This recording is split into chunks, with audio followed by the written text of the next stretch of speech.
Hello students, welcome back. Here is Ikil Akhwani, your science teacher. आज अपन deal करेंगे next part of our chapter number 5, that is the fundamental unit of life.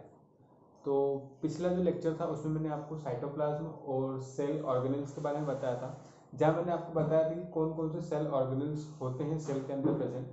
आज अपन उन्हीं cell organelles के बारे में पढ़ना स्टार्ट करेंगे। तो पहले जो दो सेल ऑर्गेनेल्स है उनके बारे में आज अपन पढ़ेंगे। पहला जो सेल ऑर्गेनेल्स है वो है अपने पास एंडोप्लाज्मिक रेटिकुलम। ठीक है, तो एंडोप्लाज्मिक रेटिकुलम के बारे में देखते हैं क्या है। It is the network of membrane present in cytoplasm. ठीक है, ये क्या होता है, एक मेम्ब्रेन का नेटवर्क होता है जो कहाँ प्रेजेंट होता है, साइटोप्लाज्म में। साइटोप्लाज्म मैंने आपको बताया था, साइटोप्लाज्म क्या होता है, it is a jelly like liquid होता है इनसाइड द सेल। ठीक है, तो ये नेटवर्क ऑफ मेम्ब्रेन है जो कहाँ पे प्रेजेंट है, साइटोप्लाज्म में प्रेजेंट है। This are present in eukaryotic cells. और ये किस में प्रेजेंट रहते हैं, ये प्रेजेंट रहते हैं यूकारियोटिक सेल्स में। ये प्रोकारियोटिक सेल्स में नहीं रहते हैं, यूकारियोटिक में रहते हैं। यूकारियोटिक सेल्स क्या होते हैं, जिनकी जो न्यूक्लियस रहती है वो कैसी रहती है, वेल डिफाइंड रहती है। नेक्स्ट, अब ये जो एंडोप्लाज्मिक रेटिकुलम है अपने पास, ये दो टाइप्स के होते हैं। एक होता है स्मूथ एंडोप्लाज्मिक रेटिकुलम और एक होता है रफ एंडोप्लाज्मिक रेटिकुलम। तो दोनों अपन देखते हैं क्या क्या होते हैं। सबसे पहले देखेंगे अपन smooth endoplasmic reticulum. It is made of tubules. It helps in manufacture of fat molecules, steroid, lipids.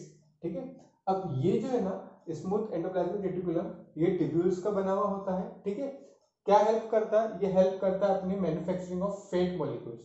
Fat molecules का जो मैन्युफैक्चर होता है उसमें स्मूथ एंडोप्लाज्मिक रेटिकुलम क्या करता है, हेल्प करता है। स्टेरॉइड एंड लिपिड्स, इन सभी चीजों के जो मैन्युफैक्चरिंग होती है उसमें हेल्प कौन करता है, स्मूथ एंडोप्लाज्मिक रेटिकुलम।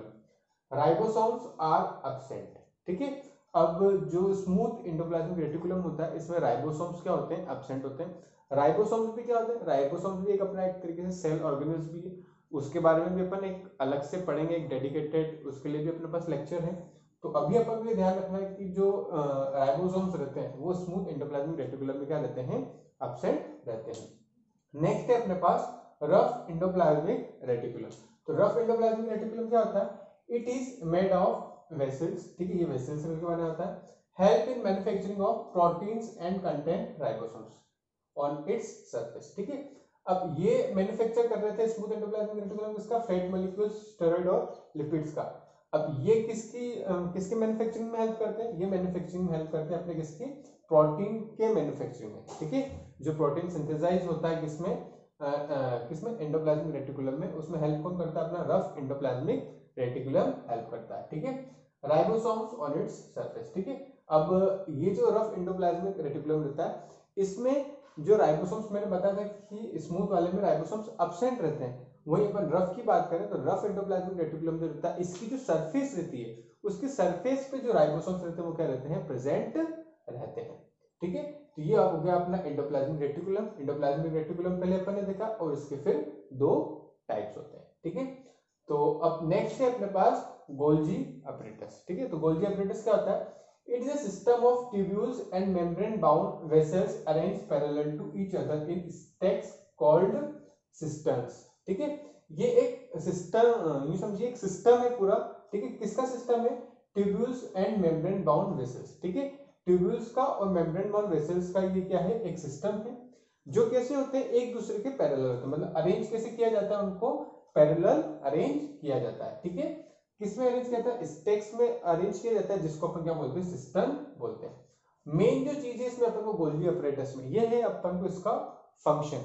इसका फंक्शन क्या होता है, क्या काम करता है, तो अपन को इस पे ज्यादा फोकस करना है कि जो गोल्जी अपरेटस है इसका फंक्शन क्या है। तो फंक्शन क्या है, lipids and protein synthesized in endoplasmic reticulum are packed at Golgi complex. ठीक है, यहाँ पे अपन ने देखा था, यहाँ पे क्या हुआ था, देखिए स्मूथ एंडोप्लाज्मिक रेटिकुलम में अपन ने मैन्युफैक्चरिंग किसका करवाया था, लिपिड्स का करवाया था, और रफ में किसका कराया था, प्रोटीन का कराया था। तो जो प्रोटीन और अपन बात करें लिपिड्स जो सिंथेसाइज हुआ कहाँ पे, एंडोप्लाज्मिक रेटिकुलम में। ठीक है, ये इनको जो पैक करने का काम है ना, इसको पैक करने का काम कहाँ पे होता है, ये होता है अपने पास गोल्जी अपरेटस में। नेक्स्ट है transport material inside and outside the cell. पहले तो यहाँ पे पैकिंग होगी उसकी, जैसे एक तरीके से अपन समझिए गिफ्ट पैक कर रहे हैं, पैक करने के बाद उसे अपन पहुंचा देते हैं। तो पहले तो क्या हुई, यहाँ पे पैकिंग हुई उसकी। अब इसके बाद ये जो पैक हुआ इसका ट्रांसपोर्टेशन होगा, ठीक है, कहाँ पे होगा, inside and outside the cell, ठीक है। सेल के इनसाइड भी ट्रांसपोर्टेशन होता है और सेल के आउटसाइड भी क्या होगा, ट्रांसपोर्टेशन होगा। नेक्स्ट है it helps in formation of middle lamellae. अब ये क्या करता है, जो मिडिल लैमेले का फॉर्मेशन होता है उसमें भी ये क्या करता है, हेल्प करता है। लैमेले के बारे में मैंने आपको ऑलरेडी लास्ट लेक्चर में बताया था, तो अगर नहीं ध्यान हो तो एक बार और आप देख लेना। वहां पे जो अपन ने मैंने मिडिल वाला बताया था, जहां से वो दो सेल्स क्या हो रहे थे, कनेक्ट हो रहे थे, उसको अपन मिडिल लैमेले बोलते हैं। तो होपफुली ये जो एंडोप्लाज्मिक रेटिकुलम है और गोल्जी अपरेटस में जो इसका फंक्शन है बहुत ज्यादा इंपॉर्टेंट है। तो ये आप इसके नोट्स भी बना लीजिए, क्योंकि मैंने एक तरीके से नोट्स के फॉर्म में ही आपको यहाँ पे एक्सप्लेन कर दिया। तो नोट्स ही आपकी कॉपी में आप नोट कर लीजिए, और कोई डाउट आता है तो नीचे कमेंट सेक्शन में जरूर बताएं। आज के लिए इतना ही, थैंक यू।